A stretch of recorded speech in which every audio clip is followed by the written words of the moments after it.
Welcome to Doolin Cave. Tucked beneath the rugged limestone of County Clare lies one of Ireland's most remarkable natural wonders, a place that remained hidden for centuries until two curious boys stumbled upon it by accident.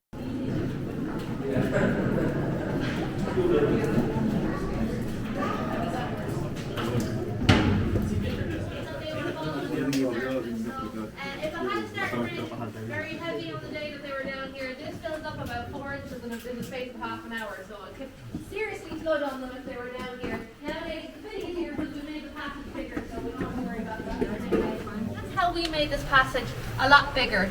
Now, originally, the passage was about a foot off the ground, so in order to make it a lot wider to walk through, we had to break a lot of this solid limestone rock.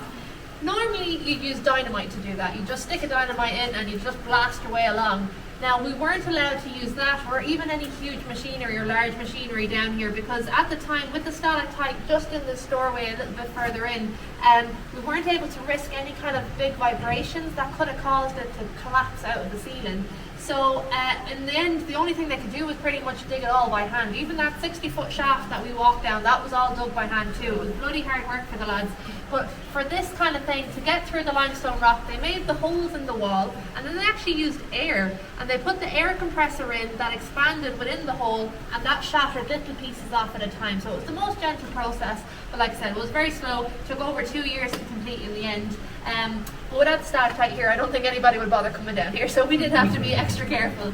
Now, where we are in this section here, guys, was the first chance those two boys had to turn around. Before that, the passage was so tight and narrow, they could only go forward through it. They couldn't even go backwards. So if they had ended up at a dead end or got too tight to crawl through, they would have been stuck in there with zero way getting back out again. And they didn't know if this passage would lead anywhere because no one had ever been here. So they got this far, they had the space to turn around. Definitely would have been the smartest and the safest thing to do. Of course they didn't. Teenage boys, I swear.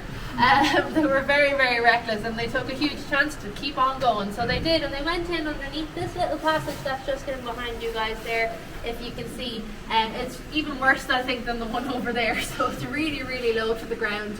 But they managed to squeeze their way along, and eventually they came into a big chamber. Now, they didn't tell anyone they were coming down here, so if they had gotten hurt or lost or anything had happened, no one would have known where to rescue them. But thankfully, the two lads were smart enough to bring the most important piece of equipment that they needed down here, a couple of lights on their helmets. Now, without those lights, it is pitch black down here, you can't see a thing.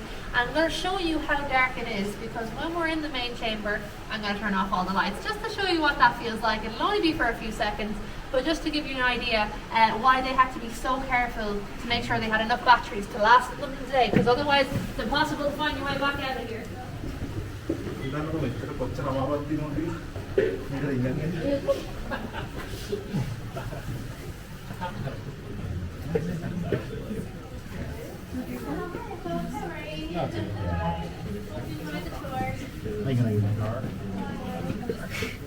Why they call it that? That's what they call it. There's a bit of a waterfall of calcium running over the rock here.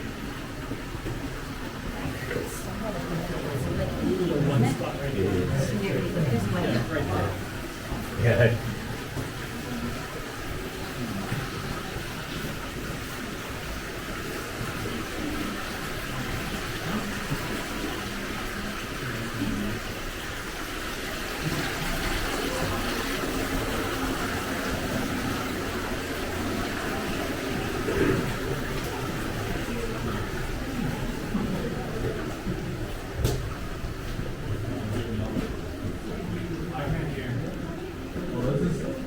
Very creepy. It's like it's your best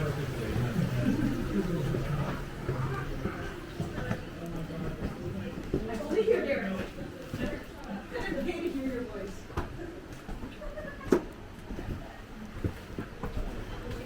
Almost get a taste for how dark it is down here, but it's going to get darker when I turn off my torch. So. Suspended from the cave ceiling was something few had ever seen.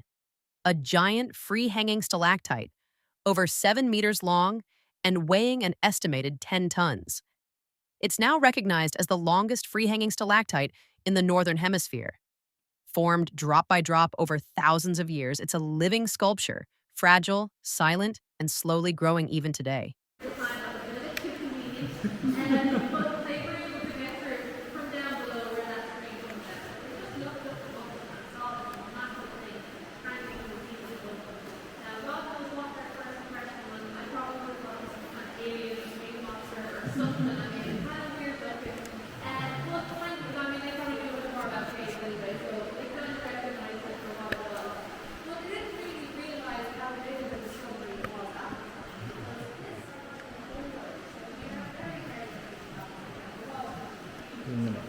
Kom med den här.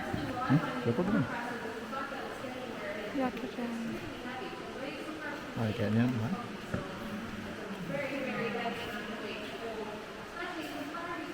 Hari itu rekan mana? So basically, even all that way is holding the sound. Just like that, it actually has a root system that's holding it in between the layers of the rock. Kind of like a tree has roots under the ground, this has roots under the sea. So that white line there, that's one of its roots. There's a lot more that we can't see up into the layers.